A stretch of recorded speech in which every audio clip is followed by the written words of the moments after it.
I did a course called Communication Design at university. One of my tutors was a graphic designer who was working for Norman Foster at the time. He came up to me at the end of my course and said, "Are you interested in taking this further?" So that's when I started. I started directly at Great Portland Street.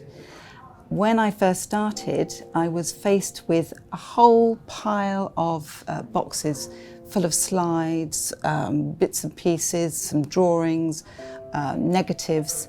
I spent the first few weeks just going through all the slides that have been collected through the many, many years. So I got to know the projects really well, very, very quickly. The communications team is there to perform several roles, actually. When I first started in 1980, I was with one other person. I was looking after the graphic side of it. The other person was looking after the research side of it, and there was another researcher there. The role that I had at that time was both to support Norman and some of the other architects in presenting the projects to the clients. The most important thing that I was doing, though, was to help to promote the company and the work of the company in the media to the outside world, and in so doing to help get more work, increase our reputation around the world. So the communications team at the moment is about 30 people, and we've divided into subgroups. So the team is much larger and performs a role for the rest of the office in supporting them, but also making sure that we are presenting the work of the practice in the best possible way, in a controlled way, to the rest of the world. Communicating architecture can be quite difficult, and we've tried to do it through exhibitions. It's because we have such a wealth of work now, it's quite easy to get exhibitions in interesting spaces around the world. The big exhibition of the current series was in 2000. We just finished the latest redevelopment of the Sainsbury Centre, where we'd had two previous exhibitions actually, but this one was different. This was a new way of presenting our work.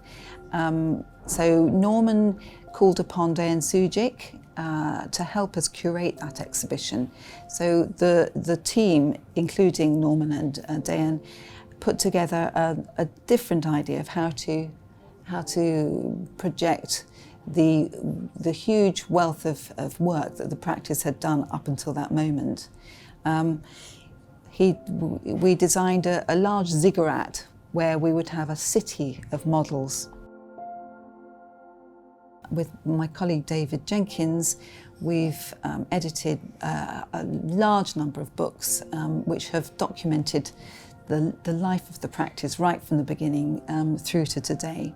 It was exciting because it was bringing together everything that I had been looking after all those years, along with some of my colleagues in the office, and getting them out and really understanding the stories behind the material that we were looking after so carefully. Just be able to tell those important stories of some projects which had never really seen the light of day, but were nevertheless important in telling the longer story and the evolution of a lot of the projects. How we communicate the sustainability of our buildings is going to be super important over the next decade or two. How we demonstrate that to our clients. Our clients are going to be looking for buildings which bring them value in some way. And we think that bringing value means a sustainable building that will last into the future and will be zero emissions. Norman has one of the sharpest minds I've come across. An incredible wiseness, an incredible way of analysing and getting sharply straight to the solution of the problem. It's that combination of of attention to detail, the human side, but this incredible brain which just thinks of everything. There have been difficult moments, stressful moments, but in the end, he's usually right. And he keeps you on your toes and he just keeps on going. He just keeps on having those ideas. And for that, I admire him